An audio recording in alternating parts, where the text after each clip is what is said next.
Mr. President, the United States Senate, both as a legislative body and as a family, is in mourning today after the passing of its most senior and revered member, Senator Daniel Inouye of Hawaii. In his final days, Senator Inouye was asked how he wanted to be remembered. He replied with characteristic modesty, "I represented the people of Hawaii and this nation honestly and to the best of my ability. I think I did okay."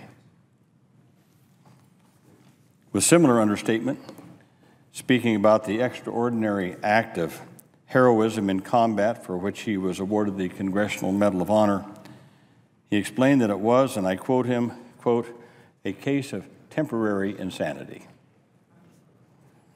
Mr. President, modesty and reserve were trademark qualities of our beloved Danny Inouye. But we can speak more forthrightly about this very extraordinary person. Yes, Senator Inouye represented the people of Hawaii and this nation honestly and to the best of his ability. But he didn't do just okay. Daniel Inouye was a truly great American, a public servant of extraordinary accomplishment. His qualities of character and conscience and steadfastness have set the standard here in the Senate for over 5 decades. Think about this. In 1973 and 1974, as a Senate Select Committee investigated the crimes of Watergate, which senator did we count on to take charge with tough but fair questioning of those involved? Of course, we counted on Senator Inouye. In 1976, after revelations of abuse of power by the CIA and the FBI, which senator did we count on to oversee reforms as the first chairman of the Select Committee on Intelligence? Of course, we counted on Senator Inouye. In 1987, as the Iran-Contra scandal rocked the Reagan administration, which senator did we count on to lead a tough but fair inquiry as chairman of the Select Committee appointed to investigate the affair?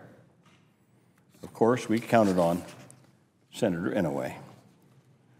Time and again, across over 7 decades, the United States of America has counted on Daniel Inouye, and he always delivered. He always responded to the call of duty with courage, selflessness, and excellence. As we all know, during the Second World War, Dan served in the famed Al-Nisi 442nd Regimental Combat Team. After losing his right arm and sustaining other grave injuries in combat, he spent 2 years in Army hospitals. At one of those hospitals, he met 2 other wounded veterans, a soldier from Kansas named Bob Dole and a Michigan boy named Philip Hart. All 3 would go on to become giants of Senate history. It is difficult to imagine, but after returning from the war, Lieutenant Daniel Inouye was wearing an empty right sleeve pinned to his Army uniform and was denied service at a San Francisco barbershop. The barber dismissed him with the words, "We don't serve Japs here." One of Daniel Inouye's great legacies in his successful fight to defeat that brand of racism and discrimination was his total fight against any form of discrimination against anyone, especially people with disabilities. Throughout his political career, he fought for civil rights and social justice, not only for Japanese Americans, but for all Americans.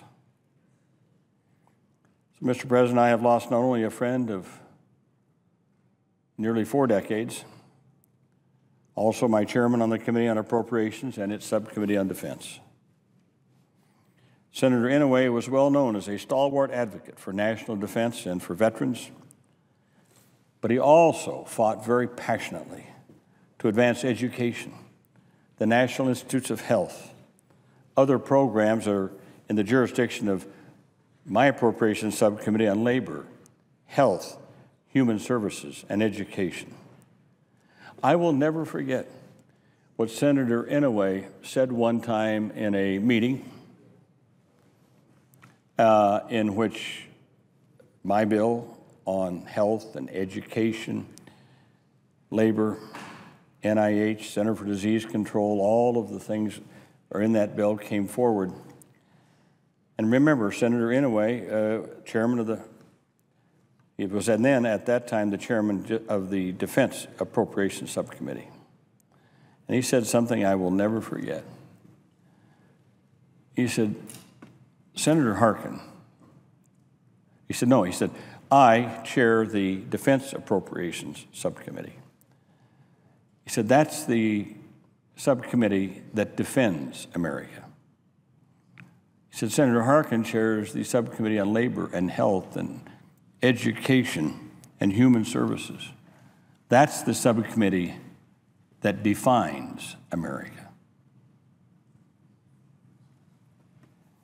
So Senator Inouye was not a one-dimensional person. He was not just someone who fought for our veterans and fought for a strong defense of our country. And I also remember him saying one time, repeating the famous words of President Truman, that the strength of America comes not just from the number of tanks and guns and warplanes that we have, but from the health and welfare and education of our people. Mr. President, in tributes on the floor yesterday and today, colleagues are remembering Dan Inouye as one of the greatest senators of our time and indeed of any time. But knowing Dan and the values he held dear, he would want no greater tribute than to be remembered as a loyal friend, a man of honor, of decency, and of humility. Senator Inouye was that and much more. Senator Inouye was the finest of men. For half a century, the Senate has been graced by his dignified and noble presence. It will not be the same without him. We'll miss our friend Daniel Inouye very, very much. Mr. President, I yield the floor and I note the absence of a quorum.